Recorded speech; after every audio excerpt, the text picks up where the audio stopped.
What happens when a young black boy, dismissed and humiliated by his own teacher, decides to rise above it all and prove his worth?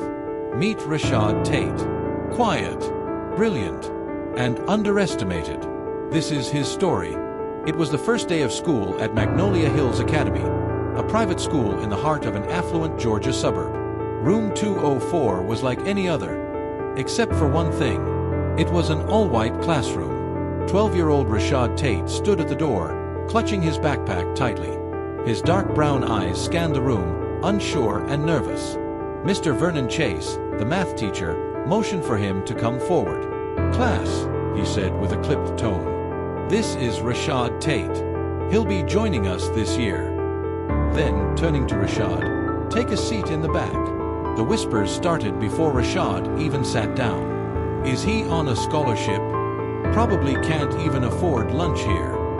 Why'd they let him in?" Mr. Chase didn't say a word to stop them. From the start, Rashad could tell.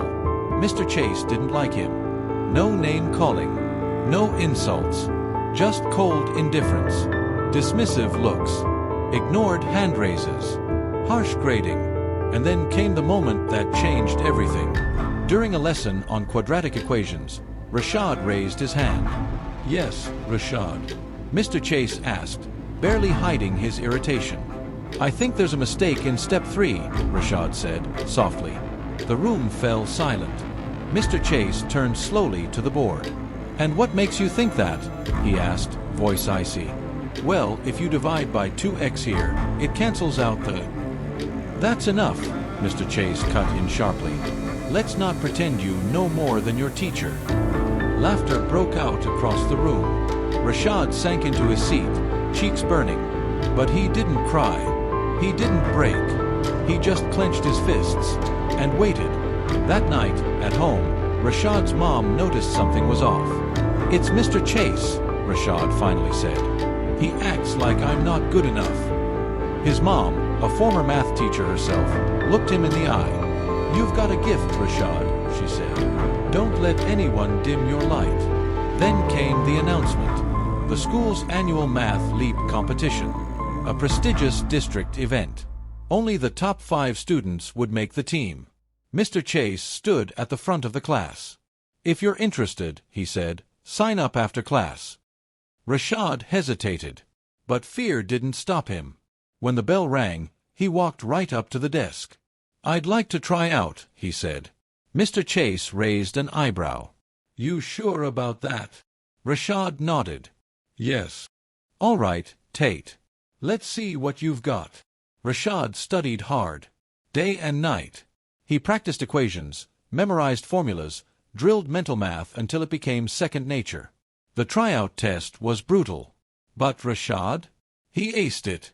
When the results were posted, his name was at the very top. Mr. Chase didn't smile. But he couldn't argue with the numbers. Rashad was on the team. The day of the competition arrived. A packed auditorium. Students, parents, teachers, waiting in silence. Magnolia Hills was up against their longtime rival, Crestview Academy. The final round began. A complex equation flashed onto the screen, so difficult even the judges looked puzzled. One by one, Crestview's team attempted to solve it, and failed. Then came Rashad's turn. He stood up, walked to the board, picked up the chalk. Time seemed to stop. He worked quickly, confidently. And then, he stepped back. The judge studied his solution, then nodded. Correct. The crowd erupted. Rashad had won the competition. But his eyes weren't on the crowd. They were on Mr. Chase. For the first time ever, the teacher looked stunned. Back at school, Rashad was a hero. His classmates, those same ones who whispered and laughed, now respected him. But the biggest moment came quietly. After class, Mr. Chase called Rashad to his desk. "I owe you an apology," he said. "I underestimated you. And I was wrong." Rashad didn't gloat. He didn't say a word. He just nodded and walked away, proud and free. Rashad's story wasn't just about math. It was about perseverance, about breaking barriers, and proving that brilliance isn't defined by color, but by courage, discipline, and heart. If this story moved you, drop a comment below. And don't forget to like, share, and subscribe. Because stories like Rashad's, they deserve to be heard.